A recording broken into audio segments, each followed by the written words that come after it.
Hello everyone. I would like to start with this fact that have you ever wondered the number of flights that are being operated on daily basis? And secondly, the amount of fuel that those flights are consuming. So the important thing is that the fuel they are consuming is fossil-based fuel, which means that today or tomorrow or someday, these fuel reservoirs are going to be depleted someday. So the problem is that we need to come up with a solution that can provide a sustainable way for providing fuel to our jets. So in that case, that is a first thing. Our second thing is that if you see a large amount of waste, that is the woody waste, that is being directly discarded or uh, sent into the debris form, which means, or what if I tell you that if you process that waste, it can somehow be converted directly into the jet fuels. So we can convert that woody material into jet fuel and we can run our aeroplanes with that fuel. The first thing or the most important thing that the impact that it would have, for example, if you see to the fossil fuels, they have a large amount of environmental impacts. For example, extreme weather conditions, air pollution, sea level rise, and health concerns because of the higher amount of CO2 emissions. But on the contrary, if you look to the sustainable side or the greener fuels, you have a circular economy, which means that you will have a carbon neutral environment in which if there are emissions, there is a carbon capture as well in the form of biomass. So there are very fewer carbon emissions as compared to the fossil fuels. So how do we do that? We have the woody biomass, we process it under some reaction conditions, add some specific amount of solvents, and finally it is just like our crude oil that is being extracted from the fossil ones. So after further refinement, we can use it as a jet fuel. So in my research, what I am doing is that I am using this woody biomass into different reactors and optimizing the conditions that which kind of solvents, the temperature and the pressure that we can use effectively to convert that biomass into fuel. And finally, we can load that fuel into our jets and get those giant wings airborne. Thank you so much. Imagine me starting a fire. How will you scream? Help!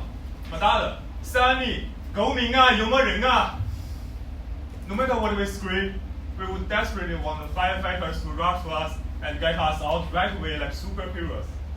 But in reality, they need to first rush into the burning building. An environment with flames everywhere, lightning smoke choking the air, and temperatures soaring over 1,000 degrees Celsius. This place literally time is life. In these critical minutes, firefighters must decide go left or right, up the stairs or down the hall. Each wrong move can be fatal. Traditional tools like radars or thermal cameras can help, but they only provide information. What firefighters really need is smart, clear, and implementable guidance. That's what my research is working on. I'm developing a smart firefighting system, a system that supports the rescue operation by simulating the fire behavior, locating trapped occupants, and mapping a safe and efficient route to reach them. It combines fire dynamic simulation, evacuation modeling, and search and rescue planning into one integrated system. And with the power of reinforcement learning, a technique that enables a system to learn through trial and error, like human, but at superhuman speed. Our system can make rescue strategy adaptable. By running thousands of fire simulations, this system can recommend safer and faster plans based on how the fires and the people move. It's like having a virtual teammate, calm, focused, and always thinking 2 steps ahead. In early tests, this system reduced the firefighter exclusion to danger areas by nearly half, and improved the search and rescue efficiency by over 30%. Each year in Hong Kong, we see over 5,000 fires, and there have been dozens of firefighters injured or even killed on duty. My research is based on a simple belief: no one should have to die in a fire, not the victims and not the firefighters.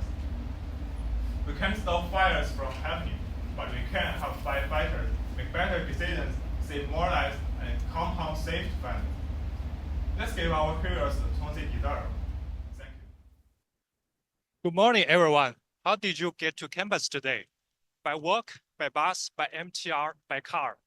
One more question. Which road did you take? The shortest one, the cheapest one, or the one with nice and beautiful city view?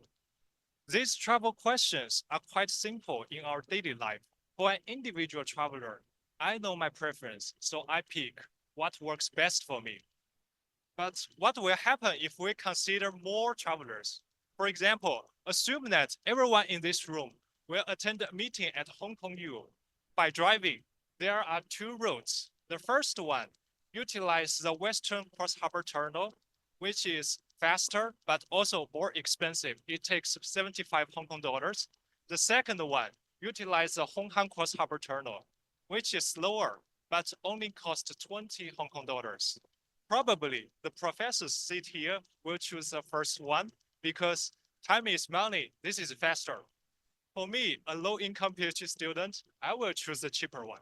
So this is user heterogeneity.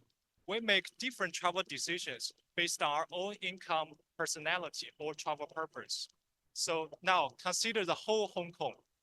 In the whole city, there are numerous travelers, say millions of travelers. And in addition, the network is huge. There are countless roads can take you from A to B. So in addition, if there are many travelers at the same road, traffic congestion occurs. It will in turn affect everyone's choice. So basically, it forms a complex cycle between numerous travelers and congested network.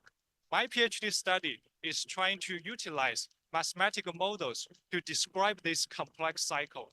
The main focus is to incorporate user heterogeneity information into the model to more realistically represent everyone's travel choices.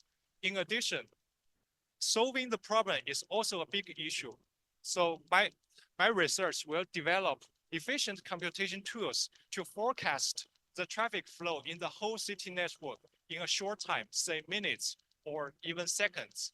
With my research, transport planners can get better prediction and can get faster prediction to build a more reliable, efficient, fair transportation system.